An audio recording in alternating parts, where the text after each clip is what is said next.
ഇന്ന് നമ്മള് name meeting ചാലഞ്ചിന്റെ part 2 ആയിട്ടാണ് വന്നിട്ടുള്ളത്. ഫസ്റ്റ് ലെറ്റർ വന്നിട്ട് എന്നാണ്. എന്നിന് ഞാൻ നാരങ്ങയാണ് കേട്ടോ എടുക്കുന്നത്. അപ്പൊ സെക്കൻഡ് വന്നിട്ട് ഐ ലെറ്റർ ആണ്. അപ്പൊ ഞാൻ ഐക്ക് ഐസ് വാട്ടർ ആണ് കേട്ടോ എടുത്തിട്ടുള്ളത്. അപ്പൊ തേർഡ് ലെറ്റർ വന്നിട്ട് എസ് ആണ്. എസിന് ഞാൻ ഷുഗർ ആണ് കേട്ടോ എടുത്തിട്ടുള്ളത്. ലെറ്റർ വന്നിട്ട് എച്ച് ആണ്. എച്ചിന് ഞാൻ ഹോർലിക്സ് ആണ് കേട്ടോ എടുക്കുന്നത്.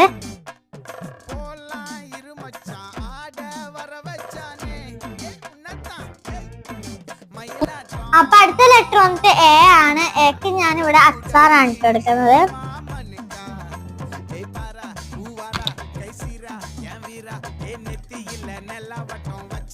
അപ്പൊ ഇന്ന് ഞാൻ എടുത്തിട്ടുള്ള പേര് നിഷാന എന്നാണ്. അപ്പൊ നിങ്ങളുടെ പേര് കമന്റ് ചെയ്യാൻ അടുത്ത വീഡിയോ ആയിട്ട് വീണ്ടും വരാം. അപ്പൊ ബൈ.